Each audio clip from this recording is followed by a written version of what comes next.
Boa tarde e moito obrigado. Un grupo de artistas de la tierra de Don Quijote, estimulados por el 50 aniversario de la Revolución de los Claveles y la publicación de la novela de Antonio Mata, Claveles Roto, ubicada en el entorno espacio-temporal de este hito histórico, presentamos conjuntamente un grupo de artistas intelectuales coordinados por José Brito, un proyecto cultural que creemos de sumo interés y comienza hoy su andadura en Lisboa hasta el día 27, con la idea de llevarlo a otras ciudades portuguesas y finalmente castellano-manchegas.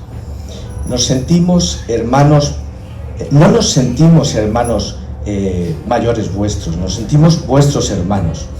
Y vosotros sois los herederos de Abril. El pueblo portugués es el heredero de Abril, los hijos de Abril. Hace unos meses, el pasado septiembre, visitamos esta bellísima ciudad para elaborar un esbozo del proyecto al que Brito denominó con mucho acierto Diálogos Ibéricos. En este primer encuentro participamos Antonio Mata, ya no se encuentra entre nosotros, escritor, poeta, fotógrafo digital, Villacañas, Toledo, Tomás Verdugo, pintor y comisario de exposiciones, Quintanar de la Orden, Toledo, Jesús Romero, presente, médico, escritor, artista y el prologuista de la novela de Antonio. Y aprovechando la profesionalidad, amabilidad y excelente disposición del artista lisboeta José Brito, pintor y poeta, comisario de la muestra artística, y de los responsables de la Biblioteca Alcántara, desarrollamos el programa de actividades en torno a la celebración de dicho aniversario. A este grupo inicial sumamos interesantes aportaciones: Carlos Barbáchano, que está aquí también presente, escritor, ensayista, traductor, Isabel Montero y Rosa Vidal, poetas.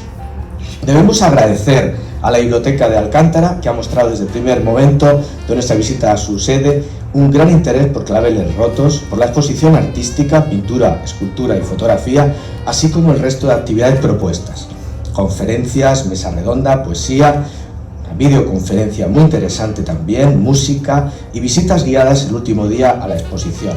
Es un privilegio para todos nosotros, participantes y pueblo receptor, contar con este lugar referente cultural en la capital de nuestra hermana Portugal y celebrar juntos nuestro 50 aniversario. Queremos destacar, además del gran valor humano de José Brito, comisario de la muestra artística, su excelencia profesional.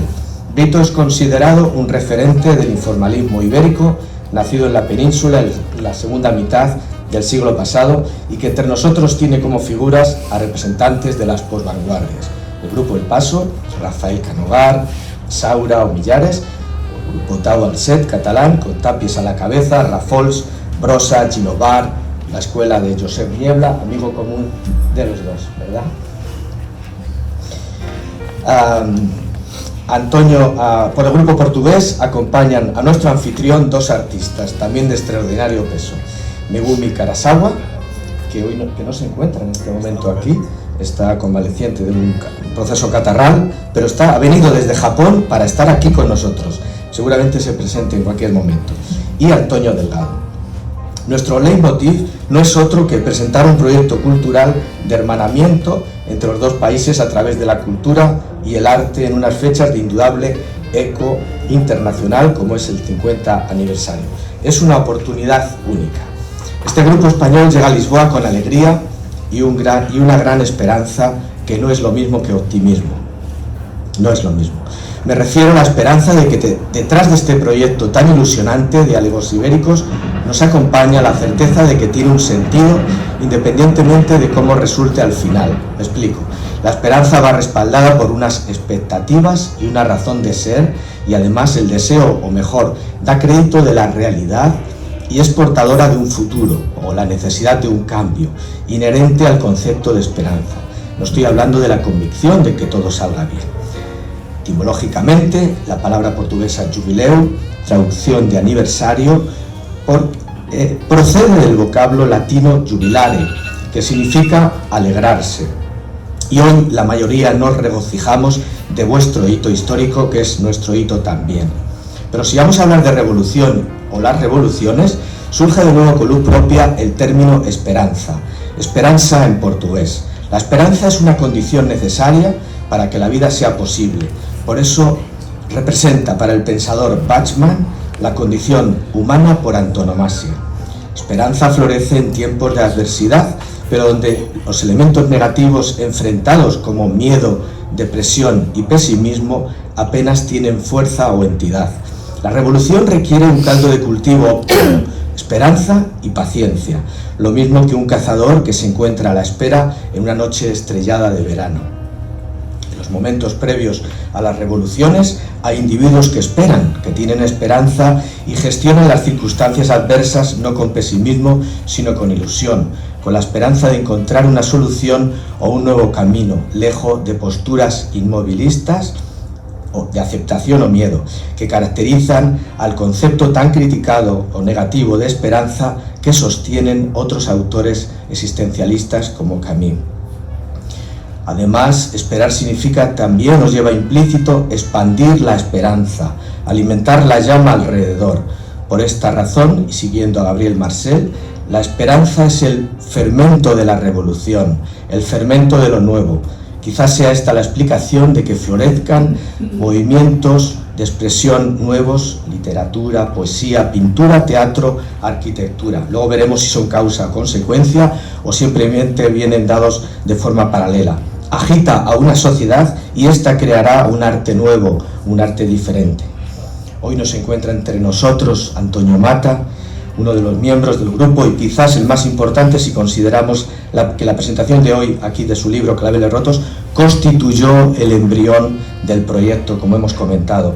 La obra de Antonio Mata es percibida como una guía poética de Lisboa que gira en torno a una sufrida mujer y a la vez como un continuo prólogo de hechos y circunstancias que están por llegar, plasmado como una secuencia cinematográfica donde el autor cuida al máximo cualquier detalle menor, un continuo viaje de cómo el cerebro del autor percibe su realidad al papel, que es sino la escritura, la música o cualquier manifestación artística.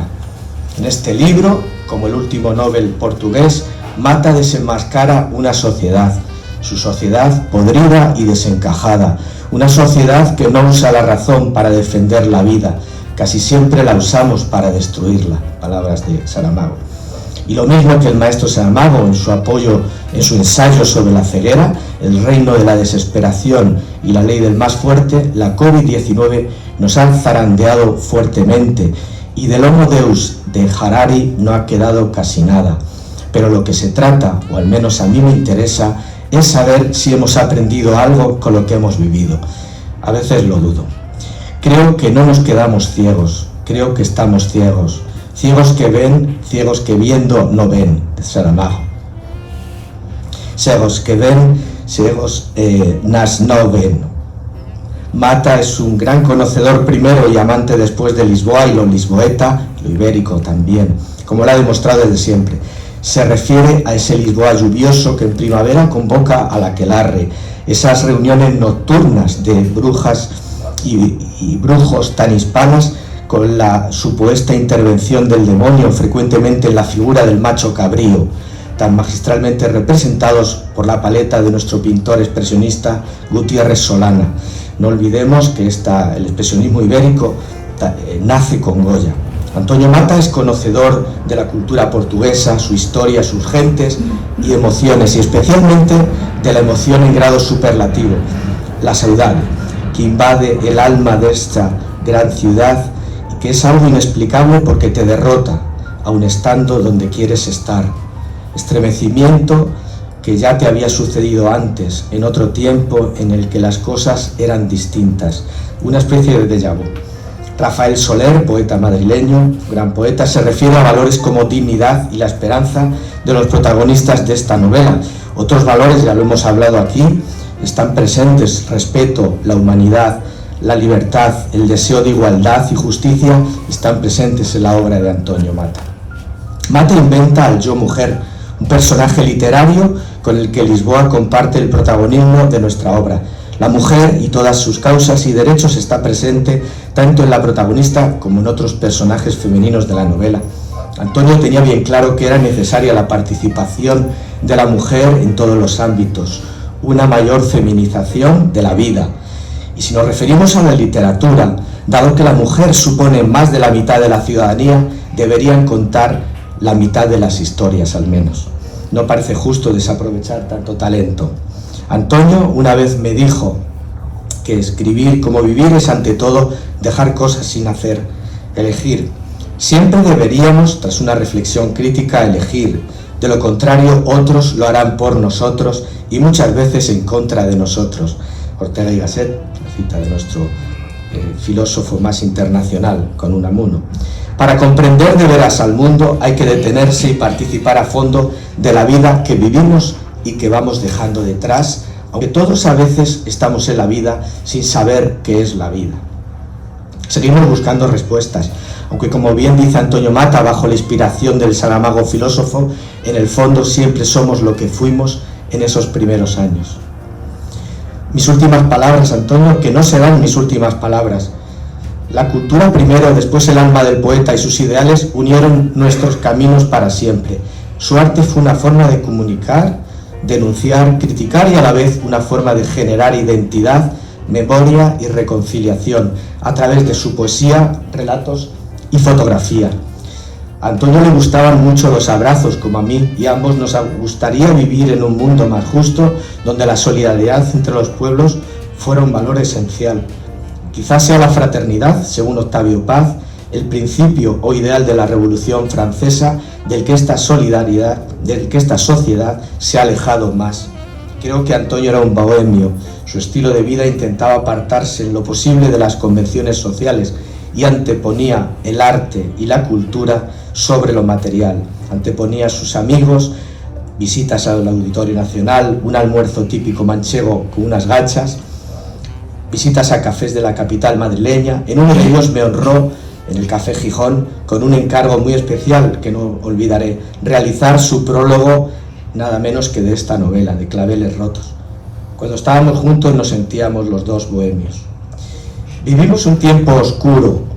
Paul Celan, el poeta alemán más reconocido junto con Hölderlin, escribió: «Solo las manos verdaderas escriben poemas verdaderos». Esta sociedad ya no se abraza, apenas se da la mano y el abrazo y la mano son poesía. ¿Qué diferencia fundamental hay entre un apretón de manos, un abrazo y un poema? Todos se dirigen al otro. El poema es también un regalo. ¿Qué sentido tiene si no? Poemas y abrazos nos hacen inmensamente felices. No sé si es una utopía, pero ciudadanos que habitan este maravilloso planeta, más de 8.000 millones, pero humanos, muchos menos. Antonio, para ir terminando, perdonadme, pero en el prado de la escritura floreciste después de una niñez difícil, como flor de Pascua en Navidad y flores y bolas de nieve. Fuiste luz en nuestra vida, al menos en la mía y en algunos otros amigos comunes, y lo mismo que un piano de cola, siempre aportabas algo de brillo en la habitación de invierno. Me consuela que, como todo lo extraordinario, lo hermoso no fue tu brillo momentáneo, ni la atracción inmediata, sino la silenciosa persistencia de tu estela. Porque la belleza es una rezagada y solo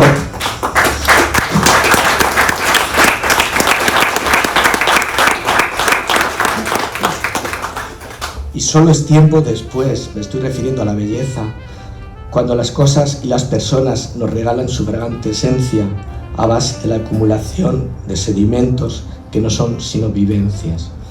El otro habita en la cercanía, pero en esa cercanía que entraña la propia lejanía de la otredad. Y aunque parece paradójico, no es así. Cercanía y lejanía a la vez. La cercanía sin la necesaria lejanía nos degrada.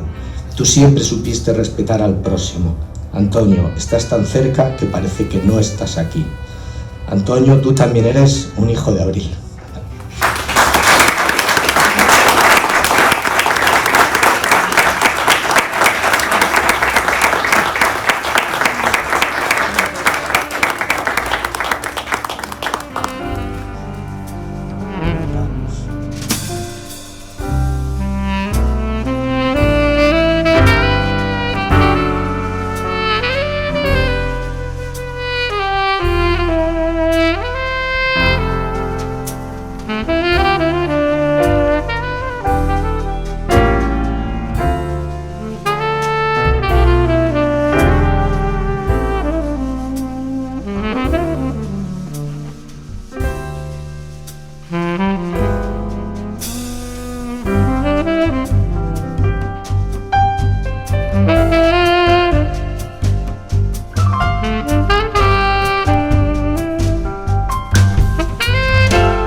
hacer unas reflexiones, como digo, unas generalidades, y luego me voy a centrar un poco en lo que sucedió en la Rusia bolchevique, que me parece muy interesante a la hora, si queremos plantear un poco el tema arte y revolución. La relación entre arte y política es compleja, dinámica y diversa, y en ocasiones conflictiva y perversa. No hay voy a ir despacio para ver si me pueden entender lo mejor posible. No hay una forma única de entenderla y practicarla. Está condicionada por contextos sociales, políticos, históricos, culturales en los que se desarrolla. Lo que es evidente es que arte y política son dos dimensiones fundamentales de la vida humana que se influyen mutuamente y contribuyen al desarrollo de las sociedades, a su bienestar, a la democracia, a la reconciliación también y a la paz. Nina Simone, una de las grandes activistas y luchadoras por los derechos civiles de las personas de ascendencia africana, nos dijo que pensaba que el deber de un artista es reflejar su tiempo, y la música es una manera de luchar y mejorar la sociedad en la que uno vive. Goya, un genio, como hemos hablado con el Greco también, en fin. Pues bien, según Kenneth Clark, historiador de arte británico, considera la tela Los fusilamientos del 3 de mayo de Madrid como el primer gran cuadro que se puede llamar revolucionario en todo el sentido más amplio de la palabra, en estilo, en tema y en intención. Influencia de las revoluciones en general en el arte. La Revolución Francesa, por ejemplo, su legado se manifiesta en el arte, la búsqueda de la libertad y la ruptura con las normas establecidas. Así surgen movimientos artísticos muy novedosos, aún no vanguardistas, en la segunda mitad del siglo XIX, me estoy refiriendo al simbolismo o al impresionismo, que impregnarán las diferentes disciplinas artísticas, literarias, música, etc., y están abonando el terreno para la eclosión de las vanguardias artísticas que tendrán lugar poco después, en la primera década del siglo XX. Cubismo, fauvismo, abstracción, futurismo, y hasta el primer cuarto del siglo XX si nos incluimos al surrealismo y dadaísmo. Y si vamos al año 25, pues al Art Deco, que es cuando el pistoletazo de salidas, inauguración de su exposición en París. La Revolución Industrial. Pues la Revolución Industrial cambió la forma en que los artistas veían la sociedad y transformó la producción y el consumo cultural en general. La Revolución Rusa, que es de la que vamos a hablar un poco más, ya que Rusia era algo totalmente nuevo y futurista, su arte también debía serlo. Los artistas vieron una oportunidad única. El arte creado debía ser un arte nuevo, inédito, avanzado, democrático, y a partir de entonces un arte no objetivo, pero en la primera fase. Con Stalin vuelve a la figuración, con el realismo socialista, pero inicialmente fue un movimiento muy interesante, y el constructivismo también. Las revoluciones en general, pues el arte que inspirado por las revoluciones no conoce límites, se puede decir. Los acontecimientos históricos revolucionarios tienden a estimular un arte nuevo, como decíamos ayer. Por eso no es casualidad que el arte moderno de vanguardia naciera en Francia, como hemos visto, a primeros del siglo XX, un territorio que había sufrido un cambio político y social desde el absolutismo durante los siglos XVIII y XIX, pero tuvieron que pasar decenas de años para que surgiera ese arte de vanguardia, introducido, como he dicho antes, con ese simbolismo o el impresionismo, ¿verdad? Bien, mientras que el siguiente paso en la ruptura con la tradición artística reciente se produciría de forma brusca en el país menos sospechado, y sería en noviembre del 17 con la revolución de los soviets. Rusia vería nacer un sistema político y social nuevo, y con este una forma de arte nuevo en la forma del suprematismo y del constructivismo. Pero en este caso, casi coincidiendo una década más tarde con las vanguardias artísticas. No fue preciso que madurase tantas décadas como había sucedido en el cambio en París, la eclosión de las vanguardias en París. Algunos admiten que fue en 1905 cuando se prendió la llama de la revolución y que luego germinó con la Revolución de Febrero del 17, iniciada por las mujeres. En el 905 los trabajadores desfilaron hacia el Palacio de Invierno de San Petersburgo e exigieron al zar mejores condiciones de vida. El zar arrasó aquello. Nicolás II entonces salvó su cabeza poco después debido al estallido de la Guerra Mundial, pero ahí quedarían sembradas las semillas de la revolución. Entonces ya no hubo marcha atrás. En octubre del 17 el zar fue derrocado, asesinado un año después junto a su familia. Los artistas de la vanguardia rusa vieron una oportunidad única y a largo plazo, visto en nuestros días, un siglo después, estos artistas de alguna manera vencieron a los políticos y el arte ruso derivaría en los más delirantes movimientos de la vanguardia e infectaría todo el siglo a toda Europa. Ninguna disciplina artística, literaria, poética quedó al margen de estos movimientos renovadores cargados, al menos durante los primeros años, de esperanza y transgresión. Es cierto que Malevich ya había iniciado su andadura en solitario con Kandinsky con sus primeras abstracciones en el 1911 y Malevich, cuadrado negro sobre fondo blanco, 2 años antes, en el 1915, Revolución 1917, que constituye cuadrado negro sobre fondo blanco, el acto fundacional del suprematismo, considerada la propuesta más radical dentro de los ismos que llamaba nuestro Ramón Gómez de la Serna, de los ismos de primeros de siglo.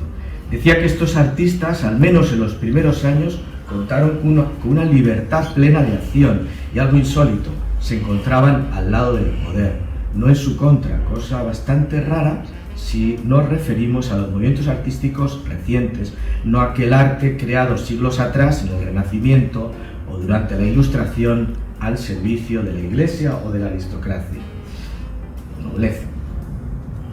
Otra característica es que estos artistas eran la imagen de una sociedad radical y progresista y estuvieron muy representados, seguimos hablando de Rusia, por mujeres de la vanguardia, Konchanova, Esther, Popova, Stepanova.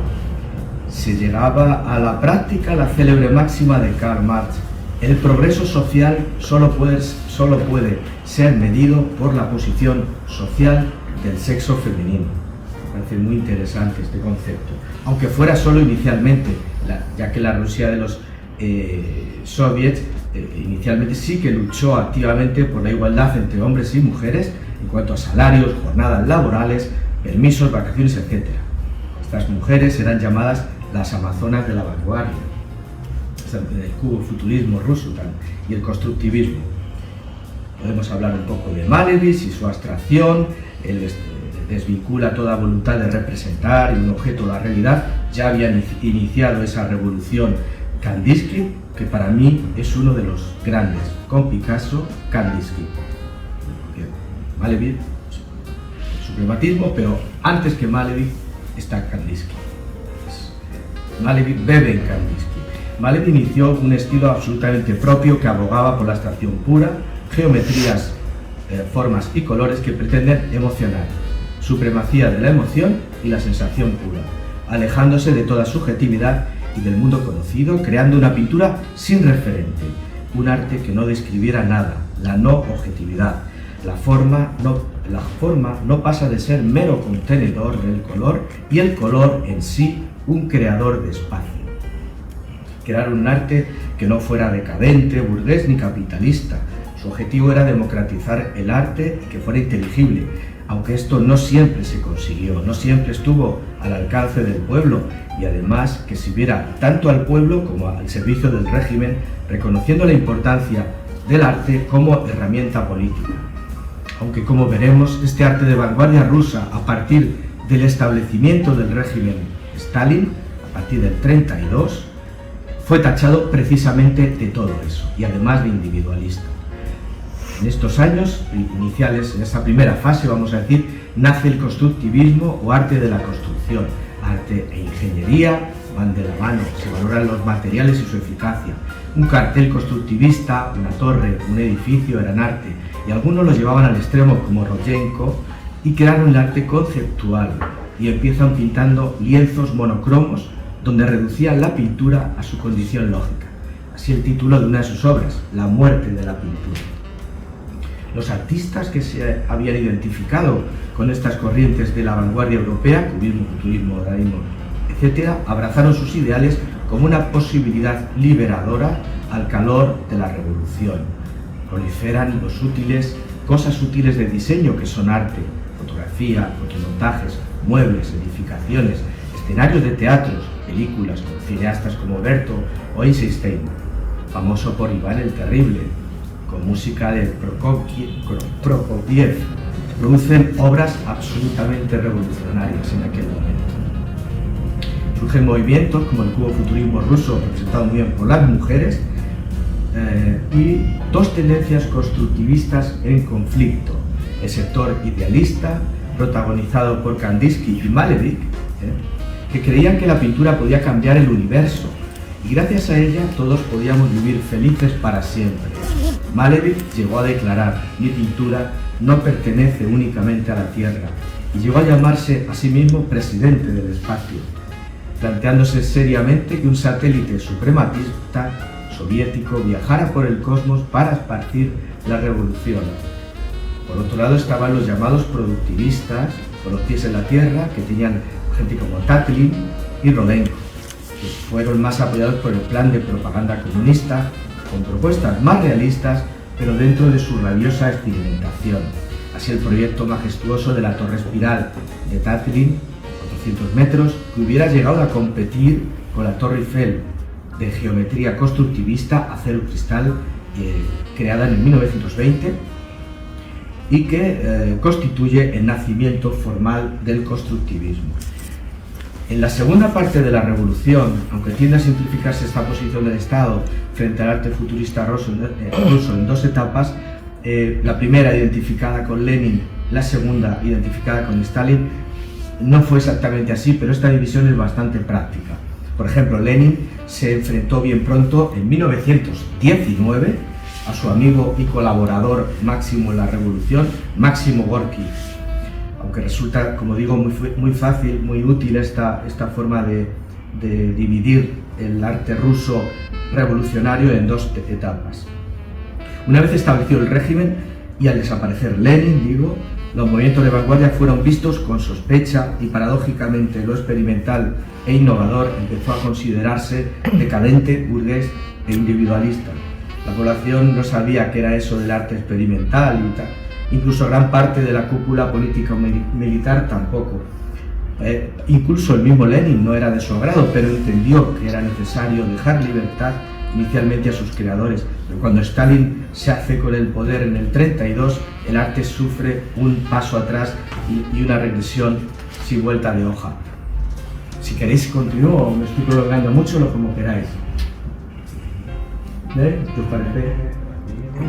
¿Os gusta? ¿Sigo un poquito? Venga. Un poco. Entonces se reprimió todo lo experimental, incluso con violencia, y muchos intelectuales y artistas emigraron. Chagall, Kandinsky, otros fueron purgados, enviados a gulags, arrestos domiciliarios, como Malevich o Máximo Gorki. Lo mismo que nos pasó aquí con Unamuno, cuando fue con Primo de Rivera exilado, y luego fue arresto domiciliario con aquel 12 de octubre famoso en la Universidad de Salamanca con los franquistas. Otros, acorralados y desengañados, decidieron quitarse la vida, como el dramaturgo y poeta de la Revolución Mayakovsky, con una pistola española, una Browning española, o el coreógrafo teatral Meyerhold, fusilado por Stalin, con él, tan revolucionario y tan extraordinario en su primera etapa, ¿no?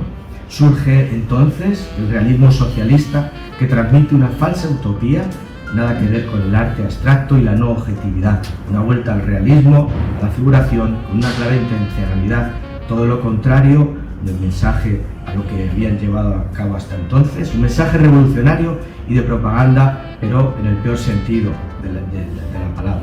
Malevich es obligado a renunciar a ese arte futurista y geometrista y de vanguardia y asumir la figuración del realismo socialista, aunque continuara de alguna manera fiel a su geometrismo y color del suprematismo. Los artistas son ingenieros del alma humana. Bien.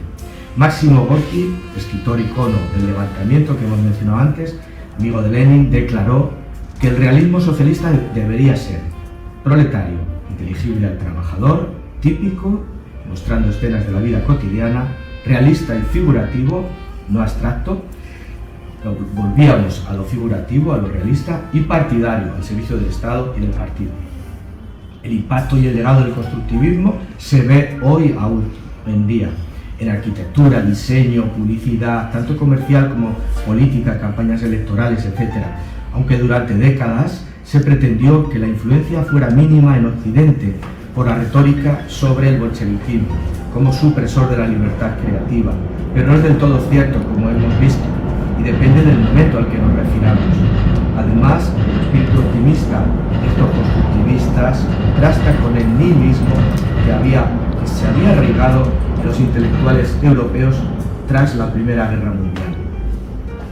Metáforas poderosas para difundir estas teorías y crear un arte a la altura de los tiempos de cambio, pues la de Mayakovsky, por ejemplo, el dramaturgo poeta de la Revolución futurista, que afirmó de Anuccio y de Marinetti, de la escuela futurista europea: no necesitamos un mausoleo de arte donde se veneran las obras de muerte, necesitamos un arte vivamente humano en las calles, en el tranvía, en las fábricas, en los talleres y las casas de los trabajadores. Las calles son nuestros pinceles y las plazas nuestras paletas. Nuestras paletas, perdón. Así tenemos el metro ruso, el metro de Moscú, pues son un palacio para el pueblo, son auténticos palacios maravillosos, ¿no? O Rodenko: el artista debe aprender a utilizar los medios modernos de producción y poner su creatividad y energía al servicio del proletariado. O lo que sucedió con la iconografía y el grabado arraigado a la cultura popular. Había dos posturas, la de Marc Chagall o la de hacer tabla rasa a todos estos iconografías religiosas también, y crear un arte libre. Entonces, Chagall fue el que sufrió, como Kandinsky, exilio.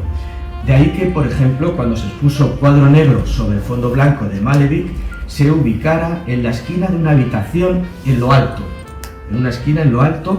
justamente a la misma distribución con la que el pueblo ruso y su iglesia ortodoxa ubicaban los iconos religiosos. De esta manera se cuestionaba la categoría a la que correspondía el arte. Los pros de Lisinski, pero los movimientos, podemos hablar también, los movimientos de vanguardia futuristas de la escuela de Buche-Mas fue reemplazada por el realismo socialista a partir de la década de los 30. La posición de los líderes políticos estamos viendo que fue diferente, fue ambivalente. Ni Lenin ni Trotsky los impugnaron ni persiguieron a estos creadores. Por el contrario, la censura llegó con el realismo socialista, con Stalin. El realismo socialista se oficializa en el 1934 y con ello el dogma stalinista, y la vanguardia rusa pasó a ser peligrosa, libertaria, creativa, internacionalista, burguesa, individualista. Incluso lo que hemos comentado de Malevich, ¿no?, que se ve obligado a renunciar a su principal credo y gira hacia la figuración del realismo socialista, aunque continuó fiel a su color y a sus geometrías. Lo vemos en esos cuadros del realismo socialista de Malevich tan característicos. Cayeron, hemos dicho ya, con el acorazado. En esta época se produjo el acorazado de Potemkin también, o Iván el Terrible, o El hombre de la cámara, que es novena mejor película considerado, donde no hay una historia fija. Es un curioso poema visual que, ante la omnipresencia de la cámara, que se limita a reflejar el dinamismo en tiempos de trabajo y ocio durante una jornada, así documenta toda la realidad y muestra al espectador aspectos de un mundo desconocido, hace visible lo invisible. Y como y ya quiero terminar comentando lo que nos sucedió a la escuela de Vallecas, que luego dio lugar a la escuela de Madrid, a la que se ha referido antes Tomás. Pues esta escuela pretendió hacer un arte nuevo, ibérico totalmente, que compitiera, decían ellos, incluso con París. En el año 28, el año 30, 31, 32, 33 más o menos, en esa época protagonizada por Benjamín Palencia y por Alberto Sánchez, los dos manchegos también, Albacete y toledano. Alberto Sánchez, un grandísimo escultor, desgraciadamente muy poco conocido, la figura que en el Pabellón Universal de 1937 en París, en 1937, en la guerra, tenemos la escultura del pueblo español sigue una estrella, ¿no? Pues hoy se encuentra una réplica frente al Museo Reina Sofía, pues es de Alberto Sánchez. Entonces, que siendo los dos en aquel momento surrealistas, haciendo una pintura de vanguardia impresionante, como dos regímenes, el totalitario, claro, cuando Alberto Sánchez se marcha a Moscú, es el año 38, ya está Stalin, ya no hay libertad a los creadores, le impiden seguir haciendo ese arte tan maravilloso, tan vanguardista que estaba haciendo, y ya se quedó pues cuidando como profesor de los niños españoles que fueron a Moscú, y Benjamín Palencia pues viró totalmente y de su surrealismo y de su figuración picasiana y mironiana pues giró hacia paisajes muy amables, muy fauces, entonces el destino de ambos protagonistas de la escuela de Vallecas pues se vio truncado de forma muy distinta por unos regímenes políticos dictatoriales que acabaron con esa proyección. Muchísimas gracias, y si me he extendido un poco lo siento, pero creo que es un momento de la historia del arte y de la revolución apasionante.